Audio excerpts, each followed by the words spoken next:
Hi everyone, Chris Van Dusen here. Happy St. Patrick's Day. It's time for book number 3, and I thought we'd go back in time today to my very first book. This was the first book that I was both the author and illustrator of. It's called Down to the Sea with Mr. Magee. It was published by Chronicle Books in the year 2000, 20 years ago, and I thought we'd read my very first book. Some of you guys have probably heard this story, but maybe you haven't heard the author read it, so let's see what happens. Here we go. Mr. Magee and his little dog Dee loved spending time in their boat on the sea. So early one morning at 6:32, they made a decision. That's just what they'd do. Right after breakfast, Magee packed a lunch. Sandwiches, carrots, a thermos of punch, a big box of raisins, some sweet pickled beets, chocolate chip cookies, and crunchy dog treats. With plans for the day and enough lunch for 3, they hopped in the car and drove down to the sea. This looks a little bit like where I live in Maine. Not exactly, but it kind of looks like that. The pair left the dock at 7 o'clock and motored their way around Eagle Egg Rock. They passed by the lighthouse and by the old wreck, with Magee at the wheel and Dee on the deck. They suddenly spied off the bow to the east a big pod of whales. There were 50 at least, splashing about in the bright morning sun, feasting on shrimp and sardines by the ton. But one little whale, who had eaten his fill, munching on minnows and plankton and krill, was bored with his breakfast, and since he was through, he swam off in search of something to do. Now, Dee and Magee in their boat on the bay didn't notice the whale that was heading their way. They were watching the other whales put on a show, and soon that young whale was directly below. Do you guys see the whale? It's the light blue part. We're looking right down on Mr. Magee, and this is the whale right below Mr. Magee. From under the sea, the little whale spied Magee and Dee's boat, but not them inside. He longed for adventure. He wanted to play, so he bumped at the boat in a most friendly way.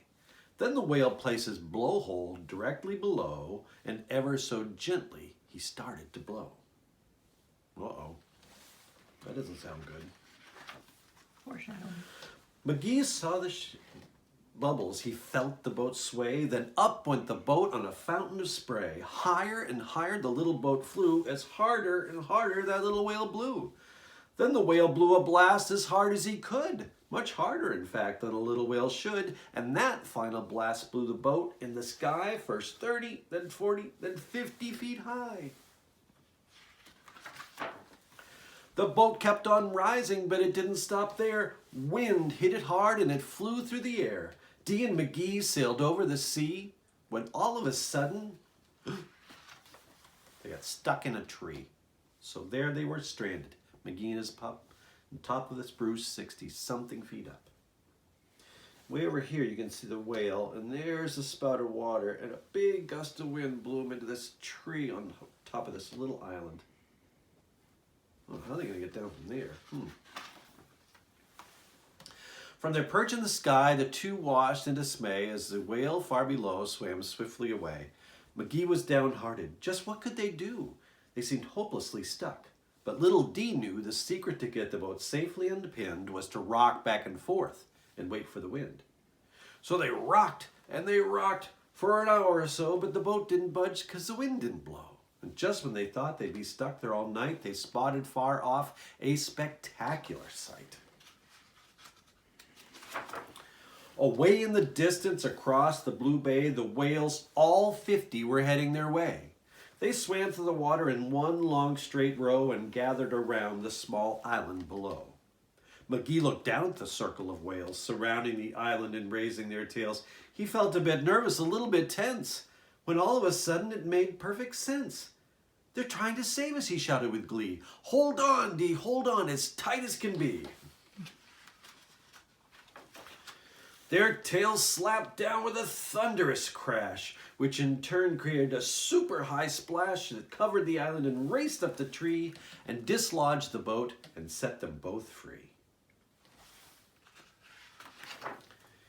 Dee was so happy she let out a yelp. Magee tipped his hat to the whales for their help.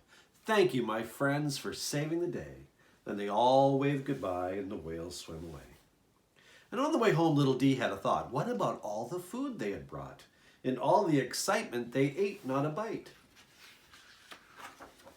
So they saved it and had it for dinner that night. And that's my first book. That's what led to all the other books. Thanks for listening. Hey, Chris, Hey, what? happy birthday. Oh, thank you. Yeah, it's my birthday.